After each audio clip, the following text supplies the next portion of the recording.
Welcome, everybody, to a special Monday night edition of the Fantasy and Frames Dynasty 365 show. I'm your host, Stacy Perez. We have got a full house tonight. As you can see, we have got Tyler Heil. We got the Dynasty Deviant back in the show for us. Chris Burns, we have got our boss man, Jorge Edwards. And last but definitely not least, guys, we've got the tight end whisperer himself here. That would be Mr. Andrew Cooper from FantasyAlarm, here to make good on a promise back from the preseason regarding one Mr. Chargers tight end, Stone Smartt. Guys, buckle up. It is going to be a wild one. Let's go.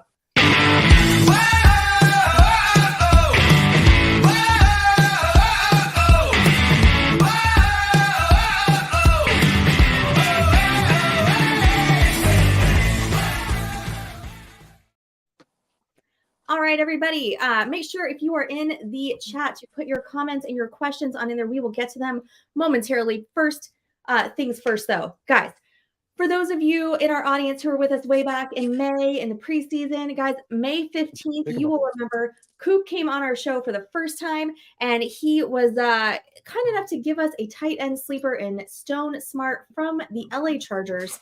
And we decided that if he scored a touchdown this season, that Coop would come back and we would do the Stone Cold Steve Austin Bear Smash to celebrate.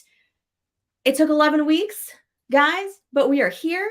He did it. Herbert finally got him the ball touchdown. He got him the touchdown against my Packers. And if you guys are ready, give me a hell yeah. Hell yeah. Woo, let's go. I think the better question is, Coop, are you ready? Oh, I'm on. What's up? All right, dude, let's do this. I'll tell you, Stone, easy, dude. I'm 2 feet away. Well, I'll tell you what, dude. I didn't think it could happen, but our guy, Stone Cold Smartt, came through with the touchdown. That's the bottom line. Stone Cold said so. Woo!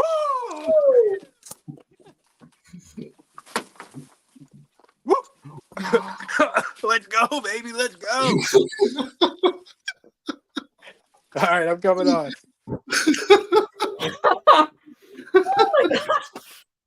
I think I got more beyond me than anybody else here. Literally, it's just Tears are real. I'm so old. I can't do this anymore. Oh, I still got another one. Same here. We got a fresh one ready to go. Yes. Fresh one ready to go. Oh, Ooh, my that, goodness. man. I feel back in college, baby. Let's go. That's right. Woo! Old school movie. Love it. Oh my goodness, guys! If you missed that, I hope you did not miss that. But That's you'll going be on later. Guys, while Coop gets back in the house and gets cleaned off, is we are going to start with our past weekend favorites.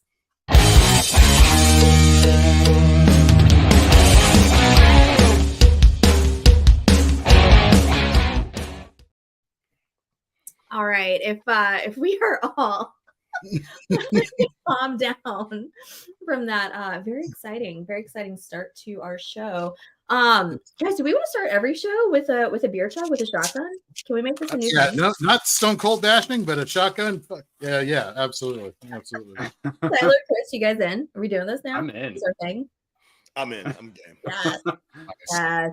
That's how we roll on 365. That's right. I'm going to do another one at some point in the show for fun. Yeah. Well, don't tell us. Just do it. Just all of a sudden, Tyler's just going to shotgun a beer. Like when we talk about something exciting, just go for it. All right, guys. So our favorites of the week, favorite part of the week. Chris, welcome back, man. How you doing?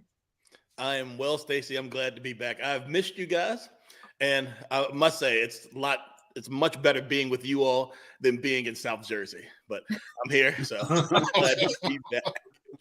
Sorry, any Philadelphia Eagles fans that may have been insulted during the last 2 seconds. No, I'm just kidding. Oh, they made it up for them when they beat Miami, like in week 7 or whatever. Yeah, they let me know. I feel no sympathy for them either. So,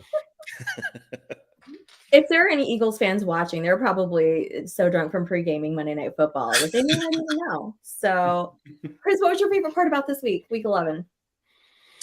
My favorite part about week 11 surprise, surprise, Tyreek Hill, wide receiver for your Miami Dolphins, not mine, but your Miami Dolphins. He went out there, 10 catches, 11 targets, 146 yards, and a touchdown. And he pretty much was the bright spot for the Dolphins. They did not, look well. They got to clean some things up. Tua was decent, but, Tyreek giving you 30.6 points in the PPR and leading my guys to a victory. That was definitely my favorite part of the weekend. Excellent. Jorge, do you want to tell us your favorite part? And I think Coop is ready to go, so we're going to bring him on in here too. Sure. I'll get. Yep, here we go. What up, dude? Yeah, Poncho did not do a whole lot of heavy lifting on that there. From now on, whenever you come on any show here at Fantasy and Frames, this immediately has to be what we hear to set you up. Let's go, dude. Let's go. You handle that like a champion. Great job, Coop. I gotta work on it though. I gotta work. I think I'm gonna smash the beers a little too hard there. Perfect. You made the right friends here because we'll always be around to do stuff like that. Awesome, dude. Awesome, man. Yeah. This is how we're going to start our show now. From now on, is we're going to do a beer smack. So anytime you want to practice, just come on back and give us Plenty of practice. Yeah. All right. Cool. Yeah, I'm in for that. Let's go, dude. Stone Smartt, baby. Guys, Jorge, do you want to go ahead and tell me your favorite thing, and then Coop, I am going to get to you and tell the people where they can find your info. Yeah, so I'll just go really quickly. So somebody who I actually mentioned on our DFS show on Friday and on our pregame show this past Sunday, somebody who I've been watching for the past 4 weeks, Dontayvion Wicks of the Green Bay Packers. Look, the target numbers haven't been high, but they've been consistent. The yards per game have been really impressive in that he's been leading the Packers for the past 3 weeks in yards per game. He had 91, led the team on Sunday for full PPR or DraftKings points, or however you want to look at it. He had 12.1 points. All that was missing, and all that is missing from his upside is the touchdown. So for a rookie player to show that kind of consistency early on, again, it's a slow build with that. But it was definitely impressive to see him continue that trend with the opportunities that he was given in Green Bay. Absolutely. I always love it when you talk about Packers over here. Guys, as promised, we have Andrew Cooper here tonight from Fantasy Alarm. He is you are the head NFL analyst at Fantasy Alarm. Did I get that right? And That's the right. head editor. That's right. Yeah. I mean, I rarely say that, but after the Stone Smartt, I let other people say that, but I did on Twitter say that for maybe the first time ever. I called myself that, which I rarely do, but I don't know. People depend on me for tight end stuff. I will say though, for my favorite player here, or my favorite part of this week, I didn't pick a tight end. I didn't even pick a player that I believe is fantasy relevant in any way, honestly. But my favorite part of the week was Tommy DeVito. Yeah. Watching Tommy DeVito throwing it up there, dude. And the thing is, he threw 3 touchdown passes, something that Daniel Jones hasn't done in 4 years, hasn't done since his rookie year in 2019. So he came out, he balled out. And the reality is that, people like to make jokes. I like to make jokes. We all do. Memes are fun. But this is this guy's job. Playing football is his life. You know what I mean? And this was his chance to go out and ball out. And no matter what happens from this moment forth, no matter what happens with this guy, whether he never plays again or whatever, he can always look back and say, I played for the New York Giants and I threw 3 touchdown passes. We won that damn game, which that's pretty cool, man. That's pretty cool. So shout out Tommy DeVito, man. And I said it, anybody that has the stones to come out and say that my mom makes my bed, that guy is going to cover some spreads. That guy's got the confidence to cover spreads at some point, and he actually flat out won. So shout out Tommy DeVito. That was my favorite part of the week. And I mean, I think he lives 11 minutes from the station. He rolled out of bed and played better than Daniel Jones has played in 4 years. I mean, just how cool too, right? He probably grew up with the stadium, being able to see it, so close as a kid, and then to be able to go play there as an adult at your professional job. I think that's just the coolest thing. And I bet Mama DeVito made him some amazing lasagna after that game. Yeah, dude. Oh yeah, chicken parm, baby. That's great. Yes. Oh my goodness, Tyler, tell me, what was your favorite thing from this week? My favorite thing was Jayden Reed. Yes. He just keeps getting better every single week. I loved him coming out in the draft. He was my wide receiver 4 when it was all said and done. Don't ask me who my wide receiver 5 was because that's unimportant. It was Marvin Mims, but Jayden Reed right now. Jayden Reed keeps finding new ways to impress. This week, it was a long rushing touchdown. He led the Packers in rushing with 3 attempts for 46 yards. He still caught 4 balls for 46 yards, and he's just impressing me. He almost had 100 yards from scrimmage, and he's just going to keep getting better. So I don't know about Christian Watson, but Romeo Doubs is looking good. Dontayvion Wicks is looking good for a rookie. I think the future for this Packers receiver group is bright with Jayden Reed in the lead. Yes, I love it. Everybody talk more Packer talks to me, please. Mine is Tank Dell. That's really no surprise. I mean, I love Tank Dell, like from the bottom of my heart. I love him so much. And like, I mean, come on. I mean, he put up 28 fantasy points this week. Right now, he's wide receiver 2 in fantasy. I think it's Ridley and Tyreek Hill tied for first. So as of Sunday, night, obviously, because this is a Monday show, so who knows what's going to happen tonight. But just an absolute stud. What a joy to watch. Like that whole Houston offense. Like I've said it numerous times. Oh my gosh, like I went to a bar this week to watch football for the first games, and they had that game only on one TV, like tucked way in the back. And I was like, this is a crime. Like this game is so exciting. Like I can't believe that it's not on more TVs. So we're gonna have to find somewhere else to watch football this Sunday. Great.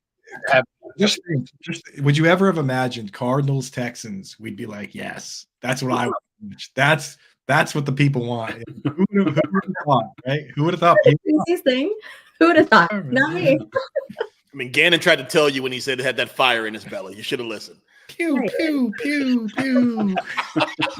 I love those coaches though, man, because that's the thing is that like I'm, at the bottom of my heart, I am a football nerd. You know what I mean? So like watching and listening to Gannon and listening to Mike McDaniel and seeing Bobby Slowick, who used to, he worked for Pro Football Focus. You know what I mean? And now he's the offensive coordinator for the Texans. Like seeing that stuff, that speaks to me, man. Like I want more these these guys, because I can obviously relate with the Dan Campbell crew too. I kind of am in between, half Stone Cold, half nerd, but I love hearing those guys, man, and seeing them succeed because analytics, dude, the shout out to the community.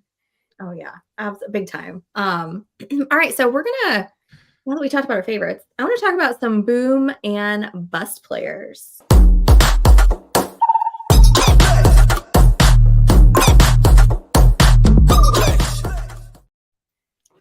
All right, guys, so we're going to do a few players that either their dynasty value took a jump this week or it kind of dipped a little bit.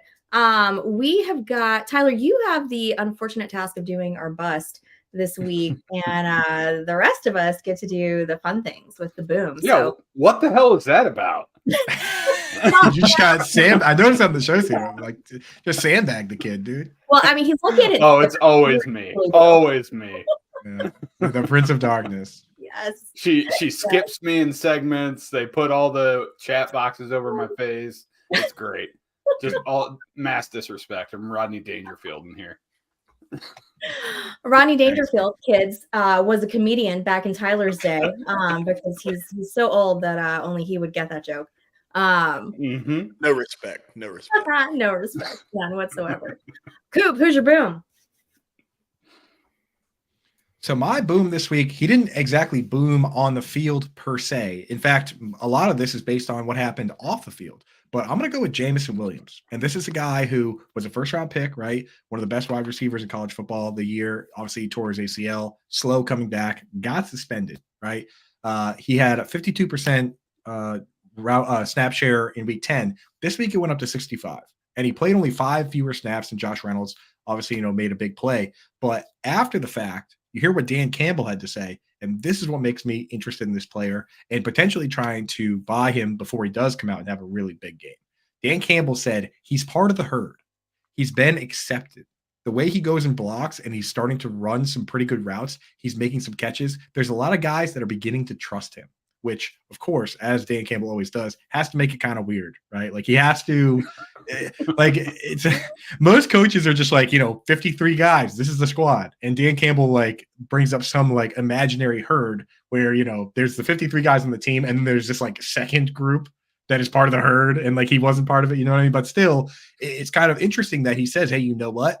This guy, he almost implies as if like we didn't know if this guy was going to stick around. We didn't know if this guy was going to be part of the team. And now we've decided that he is. And now he's done enough. He's shown enough. We've accepted him. And maybe his role is going to grow because people trust him. And, when I hear the coach saying that to me is interesting, right? I know he's had trouble with drops. I know his value has plummeted. I think this week with the usage and with the comments, I think it's an opportunity to go out and get him hopefully before he actually does boom. Because I think his guy's got some big games coming. Absolutely. Chris over there in the chat with Ronnie Davis says, well, he brought his wife to the zoo. They thanked him for bringing her back. That was a classic. Chris B, thank you for that. You guys remember, if you are in the chat, you can throw us some of your questions, comments. We will get to them. All right, Chris, you're up. Who is your boom? So my boom for the week is, I believe, Jayden Reed, wide receiver, Green Bay Packers. Did I say that right, Stacy? This is a Packer show now. Are we a Packer fan show? I think we are. It's happened. Just kidding. So, he is my boom of the week, and piggybacking off a lot of the things that Tyler has already said earlier when he was talking about Jayden Reed. I mean, the kid is really just going out there and getting things done, and you enjoy seeing what he's bringing to the field. His last game, he had 4 catches for 46 yards, and then he had those 3 rushes that Tyler spoke about, 46 yards and a touchdown. So coming into the Dynasty season, the big focus really was on Christian Watson, Romeo Dobbs, Luke Musgrave. There wasn't a whole lot of love for rookie Jayden Reed coming in, unless you were listening to, these Dynasty 365 airwaves, but it's awesome to see that he's starting to emerge really, and he's becoming one of the more trustworthy wide receivers for Green Bay. It seems like as he's emerging, Christian Watson may be diminishing a little bit. Not really sure if he's trying to get over those injuries and whatnot, but it's also tough when you have to rely on Jordan Love right now. We've seen he's having sort of a roller coaster season, lots of ups and downs. But for this season, Reed, he has scored double-digit fantasy points in PPR scoring 6 times. And this is somebody who's, he's got a lot of mouths that he's dealing with on that depth chart. So it's awesome to see what he's doing. Like Tyler said earlier, he's doing it in different ways. Aaron Jones goes down, and then they give him, 3 carries. And he actually led the Packers in rushing with those 3 carries. He broke that long one off for a touchdown. But it's really awesome to see what he's doing. I'm really excited to see what he does as he goes forward, with this new look Green Bay team. So for me, he's my boom. And it is not a Packer show, for the record. But we give credit when credit's due. And Jayden Reed deserves some of that credit. So he's my boom of the week. Yeah, I want to say real quick, first of all, Chris, fully agree. Second of all, thank you for joining us, man. I know you're on a little hiatus there. It's good to see you, brother. So good to see you hanging out. And I will say these are my favorite types of players to buy, because when you look at what they do when they're just in the slot role, right? So you've got guys like, picture Tyler Boyd, where he now comes out in 2 wide receiver sets. It's T. Higgins and it's Jamar Chase. But back when he was playing slot in 3 wide and then moving to flanker for 2 wide, he was crushing, right? And Chris Godwin's a perfect example of a guy who, when he first came up, it was Mike Evans at split end and it was Deshaun Jackson at flanker, right? And he was playing a partial snap share. He had like 800 yards. But the year he moved to being a full-time guy, that's when it was wheels up and he went to 1,400 yards, right? Like had the huge season. Jayden Reed right now is doing all this on that partial Tyler Boyd style snap share. So guys like that, Josh Downs, Jayden Reed, the cat might be out of the bag on Tank Dell. And with the injuries, he now is playing a full snap share. So it's like, picture what you're seeing from Tank Dell. At some point, he's going to be a full-time player with the way he's playing. So go get him now while you can, before he becomes the next Cooper Kupp or Keenan Allen. Because of that, if he plays like this, there's no reason for them to sit here and say, hey, you know what? Why is this guy coming out of the game? So it's only a matter of time, baby. Coop, is Jayden Reed the best receiver on the Packers? Yeah, he very well might be, honestly. Like, the thing is, there's so many different roles. Like Christian Watson's role will always be important because he's big. He can tether his foot to the line. He can beat the jam, right? Which is, you're not going to put Jayden Reed out there and have him play split end, right? So they're different types of players. But right now, for the way Jordan Love plays, he's definitely the one that fits the scheme the best, right? It's like it didn't matter if Chris Godwin was the best. Mike Evans, in my opinion, has always been a better wide receiver than Chris Godwin, but because he plays the tougher role and has to fist fight Marshawn Lattimore, Chris Godwin would come out and have awesome games. So to me, it doesn't matter who is quote unquote best. It's who has the best role for fantasy football. There you go. I have a question for you real quick. And I totally forgot about this when you were, talking about Jameson Williams. What is up with that sandwich that he posted on Instagram? Did you guys see that? The cheeseburger with the ice cream on top? I did, dude. Oh I my did. God. It was very upsetting. And that's actually why his value tanked going into this week, I think. Because I've seen some crazy stuff with the sandwiches and all that. And I take my McDonald's double cheeseburger and my McGriddles very seriously. So for you guys that didn't see, he put a McFlurry. He took scoops of his McFlurry, was it? And he put it onto his cheeseburger. Yeah. And like open faced cheeseburger I couldn't make sense of it. World. It doesn't make any sense, dude. No, it was terrible. It was terrible. It was, I'm for one for mixing a little sweet in with the savory, but that was too far. He crossed the line. What do you guys think? Can anyone make a case for that? Can anyone defend that? Listen, I'm all for dipping some fries in a Frosty at Wendy's, but that's too far. I think that's as far as I'll take it. I'm with you on that one. Absolutely. Oh, I see Scampers in the chat. What is up, Scampers? Oh my goodness. All right. So, Chris, you talked about Jayden Reed. Tyler, you are up with our bust player. All right. My bust player is going to be Deebo Samuel. I don't want to be alarmist here. He's just not a top option in that offense right now. He's not a top 3 option. You got Brandon Ayuk, you got George Kittle, you got Christian McCaffrey. McCaffrey and Kittle are under contract for 2 more years. Ayuk is going into his 5th-year option and will absolutely get an extension.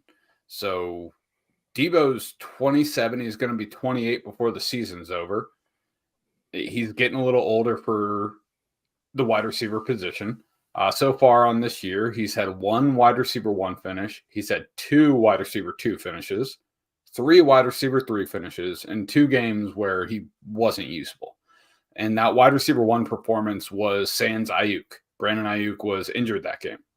And he's wide receiver 41 on the year with missing 2 games.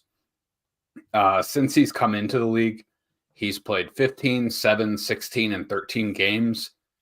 He misses games almost every single season outside of that one crazy season he had. And right now I was looking at it, he's wide receiver 20 on DLF. So that's the reason for me saying he is my bust this week.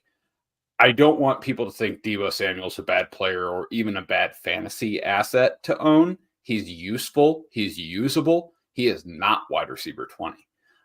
I currently have him at wide receiver 37. I'd be happy with him as my wide receiver 3. I'd be happy with him as my flex 1 because he's one of the few players in the NFL that's actually a wide receiver and a running back handcuffed somehow. If guys go down, his volume is going to go up regardless. So he absolutely has some value, but wide receiver 20, not so much. And the game we're playing, we got to find value in the margins. And Deebo is where you can find value. And he's overvalued right now as far as I'm concerned. And he busted because he's not a top option in that offense right now. Damn, Tyler, why do you got to be so negative? I'm just kidding. Stacy set you up for that one, dude. I'm 100% with you though. Vegas was out on pretty much on him completely. They had him at like 800 yards. He's never going to come close to that. And I'm with you that this is not a bad player.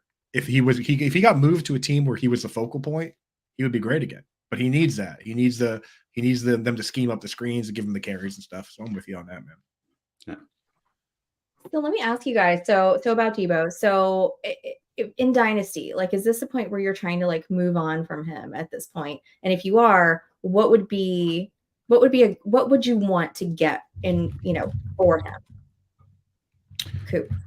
So me personally, my opinion, people don't like the way I play Dynasty because my personal rankings for Dynasty are pretty much just my redraft rankings.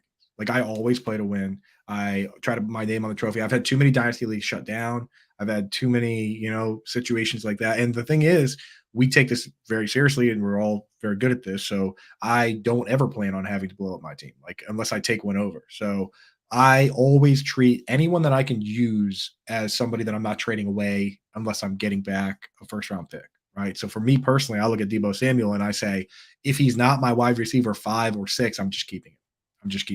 Especially because he's still technically at the age apex for wide receivers at 27 years old, right? So like, is he 27? I think he is. Yes, he'll be 28 in January. Boom shakalaka. So he's right at the age apex for wide receivers. And it's like, I have people coming to me and saying like, oh, Jaylen Waddle, oh my God, I'm panicking. And I'm like, don't worry, dude. He's 24 years old, right? Like Tyreek Hill's gonna be 30. So you can use him. He's already a guy you're starting right now, but the wide receivers don't work like running backs. They don't work, you know what I mean? Like even tight ends, especially. Like I tell people, Travis Kelce didn't have a 1,000-yard season until he was 27. Zach Ertz didn't have a 1,000-yard season until he was 28, right? Kyle Pitts had one at 21. Kyle Pitts, they could pick up his 5th-year option and keep him for an extra year, and he would still hit free agency at 26, right? So it's like we got to treat these players differently. So a guy like Deebo Samuel, I'm willing to cash out if people are still paying the Deebo Samuel price that Tyler pointed out, like wide receiver 20, like, yeah, I'll cash out on that. But in Dynasty, a wide receiver 20 should be worth a first plus, right? Because, even first round picks have a 50% hit rate. And by hit rate, I mean that, Brian Hartline was technically a hit because he had a wide receiver 2 season. But is that a hit? You know what I mean? I mean, he's a great wide receiver coach at Michigan, right? Or Ohio State. He's at Ohio State. He's great. He's great at Ohio State. But I mean, like, but like he's a hit in my formula. He's a hit, right? So it's like, give me Deebo. I'll keep Deebo if I'm competing at all. Are you concerned though? Sorry, Stacy. As you pointed out, Coop, wide receivers are not treated the same way as running backs in Dynasty.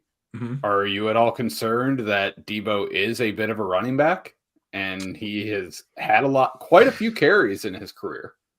That's actually honestly a pretty good point. Like he does get hurt all the time, and he gets real carries. These aren't end arounds, right? Like, and you take a beating with those. So, I mean, I treat true running quarterbacks that way, to be honest. Like, of the true running quarterbacks, how many of them have had good seasons after 30 that didn't pull a Russell Wilson and switch over?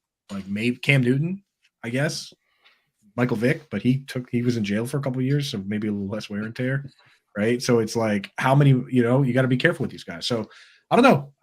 If I can get full value, I'm selling, but I have a hard time selling anybody I can use because I play for keeps.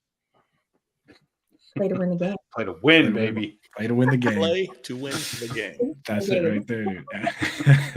Oh my goodness! Wow, I thought that was a soundbite, Chris. I was just thinking that. I was like, damn, that was really good. Thank you. I was like, did Gator drop that backstage? Yeah. And do we have that? No, Chris just did it, man. Can you give us and we let him off the hook? I don't. My voice isn't ready for that one. That's a different one. That's a tough one. They are. They are who we thought they were. Let them off the hook. No, there it is, dude. That's amazing, bro. Coming fresh off the hiatus, dude. The voice is ready, dude. Been ready. That's a good one, dude. Good stuff, bro. Gator, I hope you're clipping these for later. Yeah, that's a good one. Gotta be able to use these another time. Tyler, I'm going to stick with the 49ers for my boom. And I'm going to go one Mr. Brock. He's got a nickname. I don't think I've had enough high nooners to say it yet. So What? you all know what it is. Brock Purdy. Big game, Brock. Yeah, big game Brock. That's exactly what I thought of. Yeah, 100%. Big lock, Brock. Yeah, it's Yeah, something yeah, like similar to Nick Nichols. Foles' name. Yeah. Yes, Tyler, look at us. We're right here. Oh my gosh, guys. 3 touchdowns, 330 yards against the Bucks. He's a 7-3 record the Niners do, and they are leading the NFC West right now. Guys, he's averaging 18.5 fantasy points per game this season.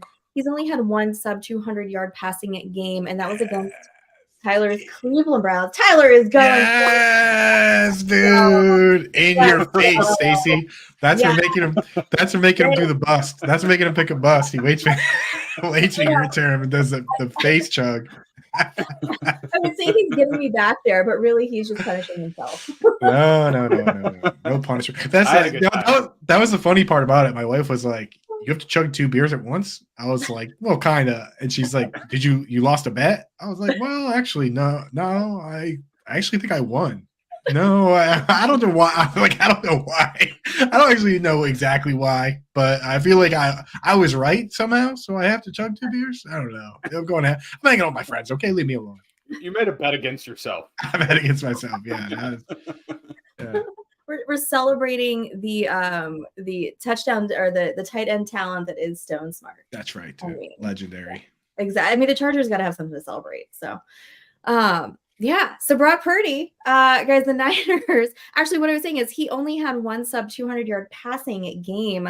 That was against Tyler's Cleveland Browns. And most people have a bad day against them. I mean, who didn't was Jaylen Warren yesterday. If you listened to our pregame show, you would have known to start him.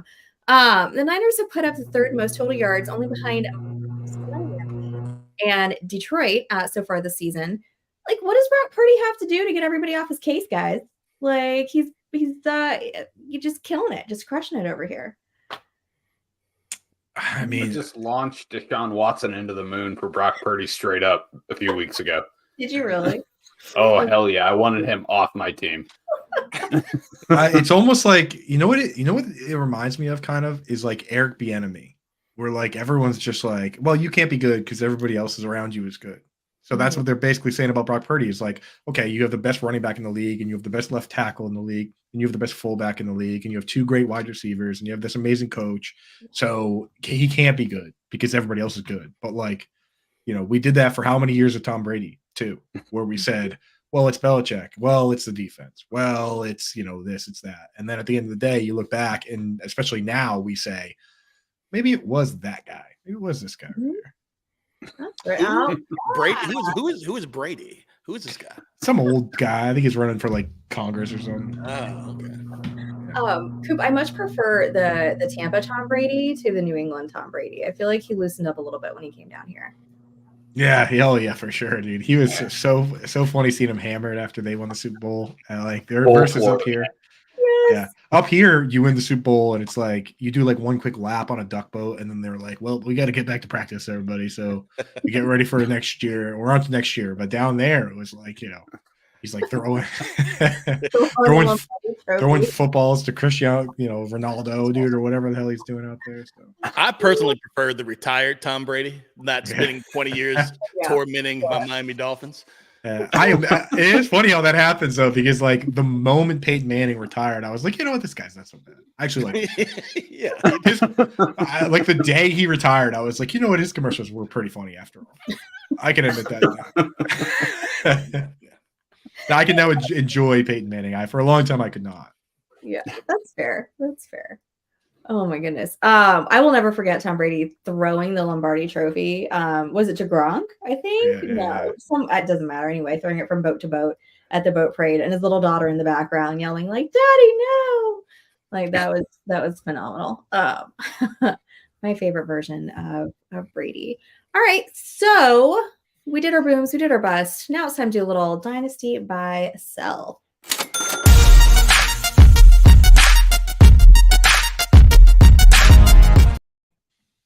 Before we get started, I see Nate Markham over here in the chat. Nate, are you still down in Cancun? Because it sounds like you were having a pretty good party down there. He feels like this is a great show to join. You are absolutely correct. It is a great show to join. We miss you, Nate. Hopefully we will see you soon. So Dynasty buy sell, guys, obviously, you know what that means. We're going to name a player whose fantasy value you are either buying or you're selling based on their recent performance. Coop, you're up first. Sorry, I was watching that video. Somebody posted the video of the beer. Dude, my wife threw that first beer like 100 miles an hour. What was that? What was that all about? She was like, "You sure you're going to catch it?" It's all she took it. She didn't know that was coming when she said that. Like, oh. Right, yeah. It was like Josh Allen throwing that pass to Dalton Kincaid over the middle, like Yeah.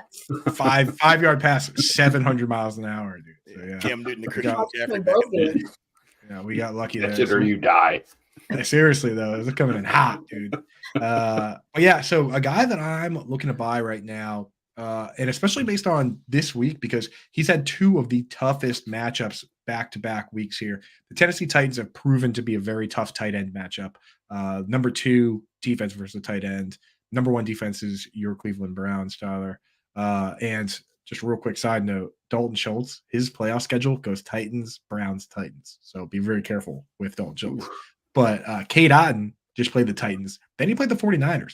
And this week he looked okay against a tough 49ers team. And we're talking about a guy who plays virtually every snap, runs every route. In fact, he led the team in routes run. A team with Mike Evans and Chris Godwin and Trey Palmer. He led the team in routes run this week. And this is a guy where right now, I don't really see the difference between what Cade Otton gives you and what a Dallas Goedert would give you, right? He goes out, he has a solid floor. And if anything were to happen to Mike Evans or Chris Godwin, either via injury or at the end of the season via trade, or Mike Evans is on the last year of his deal, and he said, if I don't have a contract, I'm probably gone. Like, we're looking for these windows where guys can be top 2 targets on the team. So I'm going out and I'm trying to scoop up Cade Otton right now while I can. Very rare do we see, I mean, all of a sudden now with all these rookie tight ends, we're seeing it, in Trey McBride coming out, that young tight ends getting the full job. This dude showed up last year as a rookie and just took over the job. And now it's his job in full. So guys like that, I'm trying to kind of sneak onto rosters before they become a top 2 target on the team. So Cade Otton is one where, the cat's out of the bag on Dalton Kincaid and Sam Laporta and Trey McBride. Cade Otton, you can kind of still get him at an affordable price before we might see the best years from him. So I was just looking up his numbers, Coop, and he's within like a 1/10 of a point as far as like his average points per week between Kyle Pitts, Trey McBride, Jonnu Smith. Like it's all right there, just kind of like cuddled together, like around like the mid 8s. So I mean, basically putting up almost similar numbers to guys like that too. Yeah, that's what I'm saying. And it's like he had 6 targets, 9 targets, and then he, had 2 of the toughest matchups that you can have for a tight end. And he still had, 5 targets this week against the 49ers. I mean, come on now. Give me some Cade Otton. That's right. Mr. Scampers in the chat. Here we go. He found out today that Brock Purdy, big, is that a chicken? Is that a rooster? I don't know. Big chicken Brock? I'm not sure. Brother named is that like Chuba Hubbard? Is that how we're saying that? Chuba? That's it. Yeah, all right. And that is almost more alarming than Jameson's burger. That is Purdy. Absolutely. Oh my a goodness. White guy from Iowa named Chuba. That's awesome. I don't even know what to say about that. I have no words. Chris, do you want to continue on the Tampa Bay Bucs bandwagon? I will continue on the Tampa Bay bandwagon. So I feel like I have like same brain as Coop a little bit, but instead of Cade Otton, I went with Trey Palmer, wide receiver for the Tampa Bay Bucs. So Palmer, like he's the rookie out of Nebraska, and he's currently the wide receiver 3 for the Tampa Bay Bucs. And, on the season, I mean, he has 21 receptions for 210 yards and 2 TDs. So he's not really blowing you away if you're just watching box scores. But if you're watching the game, you see the electricity that he possesses. So Baker has shown trust to him. Like he's targeted him on crucial 3rd downs. He's making sideline catches. Like the game Sunday, he made an amazing catch on a crucial 3rd down where he climbed the ladder. I mean, it was like strong hands. He brought that ball in. Really and truly, I didn't think it was a good ball, because Baker unleashed this thing and it's kind of behind him and it was high and he just snatched it out of the air and very impressed. But just watching the way he plays, like I love him because he is a go-getter. He's, got that fire in the belly that we're talking about, that Gannon was talking about. So Mike Evans, as Coop has said, is in the last year of his deal. And at age 30, they can mutually part ways so he can go, try to latch onto a team and chase that ring. I can't see them re-signing them, but we'll see what happens. So Evans could be out of the picture. The Bucks, they also have a potential out in 2024 if they want to move on from Chris Godwin.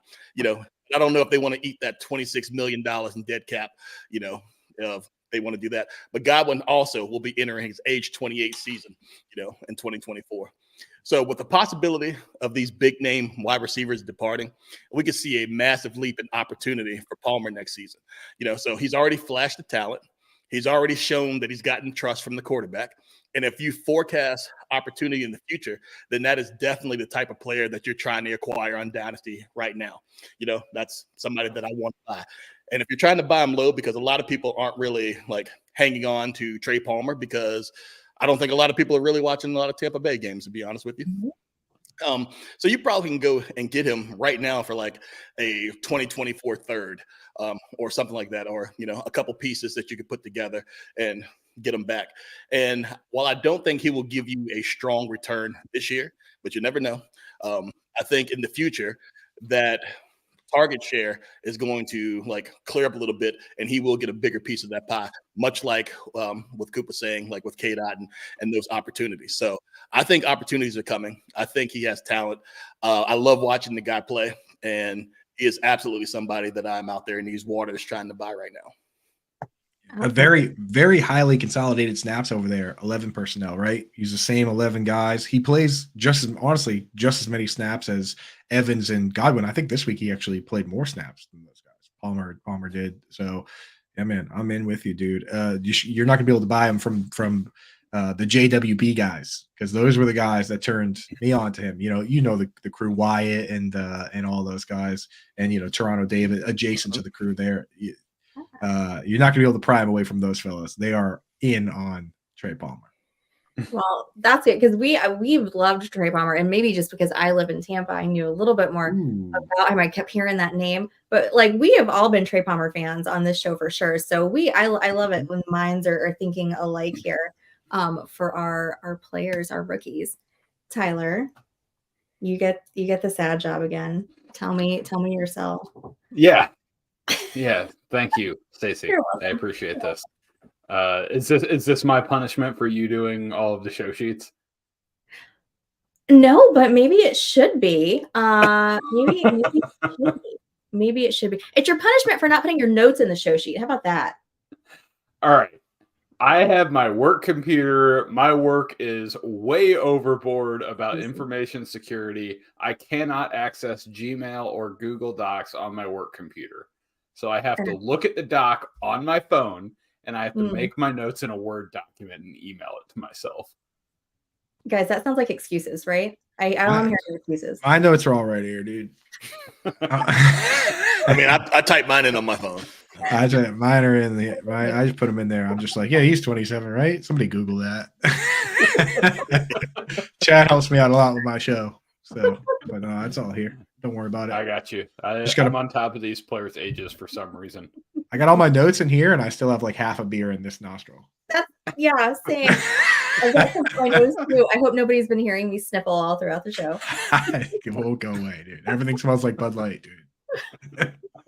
I've been muting when I had to burp, so I'm good to go. We appreciate that.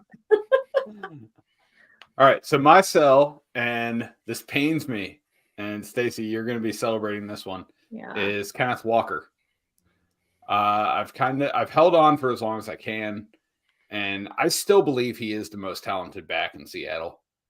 He's explosive. He's far more explosive than Zach Charbonnet is, but he has already showed a penchant for not being on the field.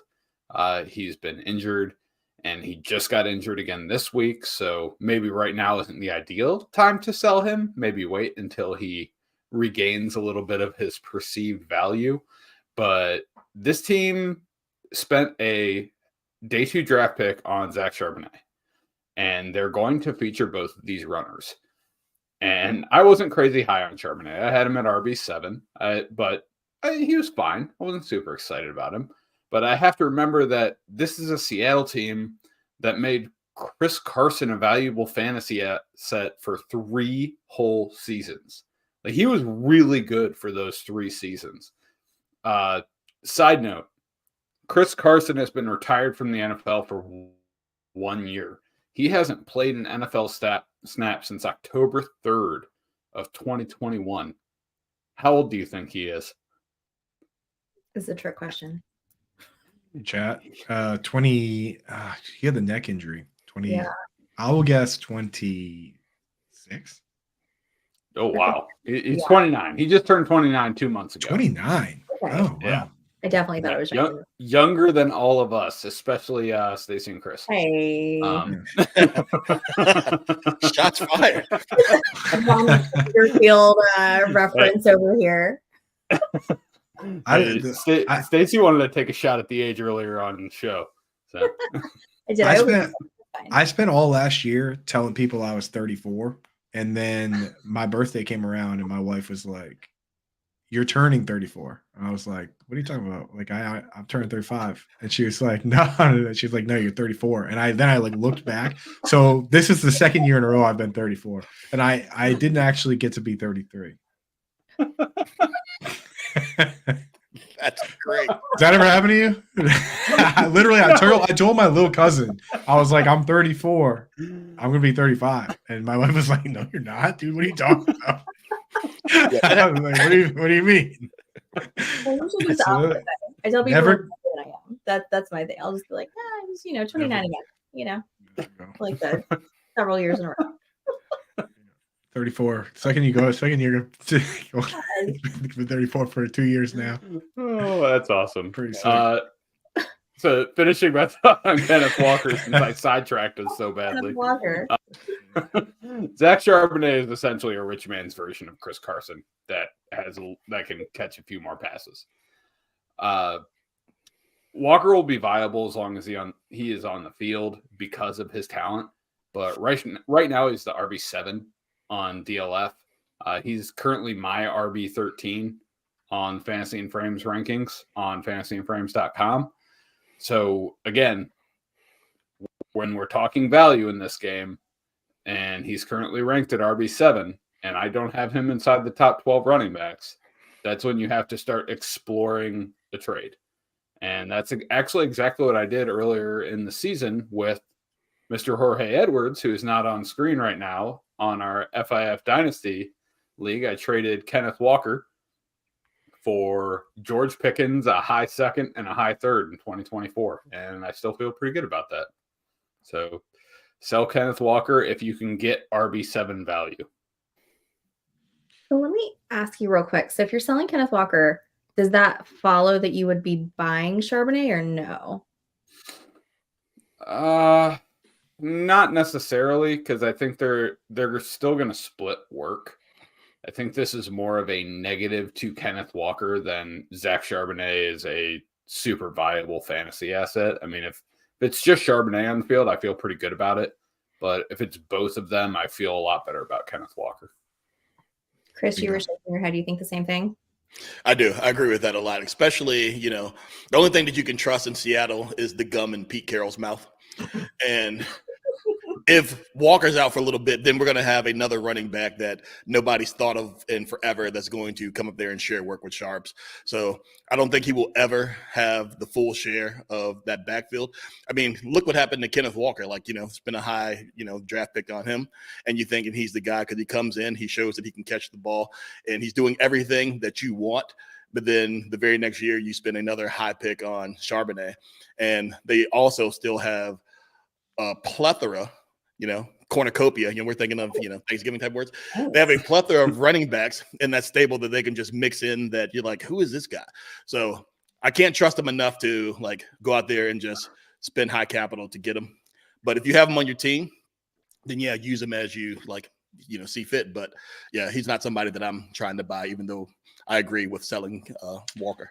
Right. And it's like, to me, since there's so many splits, backfields out there, just in general, like you need to have the guy has to have all the high leverage work. Right. So as soon as you're giving up the 2-minute drill, I'm scared because there's a lot of guys where like Alvin Kamara, where, look at the Jaguars game, good run defense, but because of the 2-minute drill, he just racked up 1,000,000 targets. Right. If you have that and it's just like, and you have at least that role, like I'll take a guy that has just goal line and 2-minute drill because they can produce, right? For like even a guy like, honestly, like Latavius Murray kind of gets the important plays, right? So it's like, and it's he's not necessarily a fantasy relevant guy because he only gets so many snaps. But to your point, like if they're going to split and Sharp is going to take a real chunk of that workload, that's a big problem. So I'm with you on that, man. That Kenneth Walker probably going to sell, and especially if you're competing now because non-contact oblique injury sounds bad. Yeah. I mean, that's rough. The last thing I saw earlier, it was maybe like an hour or so before the show. I think I saw a notification saying they weren't sure about IR for Kenneth Walker yet. I think they're still trying to figure it out. I'm scrolling through my little notes here. I think it was not a candidate for IR at this Not time. a candidate? Okay. All right. Well, at least I guess that's good. Yeah, there we go. Okay. Yep. Found it. Exactly. Well, I'm going to stick on the younger running back train here and go as my buy. I'm going to go Jaylen Warren.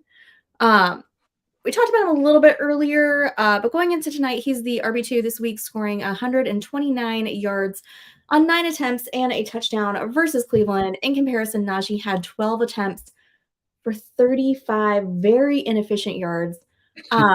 What's even more impressive is that Cleveland obviously has given up the 6th fewest fantasy points to running backs. So Jaylen Warren seemed to at least figure them out for this game. Since week 8, Najee has had more attempts than Warren, but Warren has been way more efficient. In his opportunities, he's averaging 6.7 yards per attempt to Najee's 4.2. There's this like narrative around Warren that and it was even like floating around the preseason too, that Warren is the better running back on this team. I mean, I'm not sure about that, but he definitely looked like it last week or yesterday. It's not last week. It's not Wednesday tonight. It was yesterday, literally yesterday. Coop, I wanted to ask you, what do you think about this Warren Najee, situation here? Do you think Warren is the better running back? Do you think it's Najee? Does it matter at all? Yeah, I love that the analytics community was able to get themselves a new Tony Pollard. Because he was like everybody's guy, right? And they were like, "Oh, we need more snaps." We're begging for him. First, he had Austin Eckler begging for snaps for him, and then it was Tony Pollard, and now they got a new one. So I'm happy for those guys. Like Jacob Sanderson, the crew, they need something to get a hold of. So I'm glad they have that player. I am for Dynasty. I am worried because the thing is, he's such a good story, like a guy that was like they told me he was going to be a fullback, you know what I mean? And he played fullback and then just kept working and working and working. He is a Tomlin guy. The concern I have is that he's virtually the same age as Najee Harris. Mm-hmm. And Najee Harris is under contract again next year. I doubt they'll pick up his 5th-year option, Najee's, but that's on the table. So I just worry that it's still going to be a split like forever. But if you can get him and not pay the full price and not overpay, then I'm doing it. The problem is the people that like Jaylen Warren, Stacy, like if you had Jaylen Warren, you're not trading him, right? No, people that have Jaylen Warren love Jaylen Warren, right? They believe in Jaylen Warren all along. You don't get Jaylen Warren by accident, right? And the people that drafted Jaylen Warren because they have Najee Harris aren't going to turn around and trade Jaylen Warren right now. So I think the problem isn't that I don't like the player. I do like the player. The problem is the price of admission. Mm-hmm. Coop, the way I draft wide receivers, I have to start Warren, so I'm definitely not getting rid of him at all. He's a fixture in my lineup. Guys, it is almost 8 o'clock. It's almost time for kickoff with the Chiefs and the Eagles. Coop, I just want to say thank you so much for spending your night with us and just having a good time and being a good sport and everything about everything tonight. And we just had a blast with you. So thank you for coming out and hanging out. Guys, if you have not already followed Andrew Cooper, you can do that at Coop A Fiasco. Coop, tell people where they can find you. Honestly, that's the best place to find me. If you follow me on Twitter, I post everything there, right? And we do shows every day from 1 to 3 p.m. different flavors, like today I do snap breakdown, tomorrow waivers, Wednesday trades. I mean, with trade deadlines over, we'll fill that with something else, some other nonsense. It's me and Howard Bender most days. And then on Sunday mornings, I'm on Sirius XM 10 to 11 and then YouTube 11 to noon. So hard to miss me. It's all retweeted. And then, of course, all my content, my written content, the nerdy stuff lives over at Fantasy Alarm. So check that stuff out, man. And the thing is, I love hanging out with you guys. You guys have fun, man. Like you look around this industry and there's a lot of people that are like, quote tweeting each other and doing all this toxic junk. And like, you guys come on and you have fun. And I love, all you guys. I love Jorge. I love Gator. So the answer is always yes, right? So when you guys ask me, and this is a perfect opportunity to come back and drink some beers with you guys. So thank you for having me on. Absolutely. I mean, guys, if you're not having fun doing this, then what's the point, right? That's we do what this I'm because we love it, because it's a good time. So love that, guys. You can make sure to follow all of us. You see our Twitter handles are on the screen here. But if you are listening, you can follow Tyler at FF Tyler Heil. Chris is over here at Dynasty Deviant. I am at Stacy_Perez. Make sure that you give us a like and subscribe on that YouTube channel. Guys, we have got a dozen at least shows for you to watch here on Fantasy and Frames. So make sure you're checking in with everything. We have got 4th and Frames on Wednesday night. We're normally on Wednesday night also. We've got Shoot the Gap for your IDP guys out there. We have got our returning DFS show. We've got the Waiver Wire show, and we've got the Fantasy and Frames pregame on Sundays from 9 to noon. Make sure to check all that out. Guys, thanks for everybody just hanging out tonight, and let's go watch some football.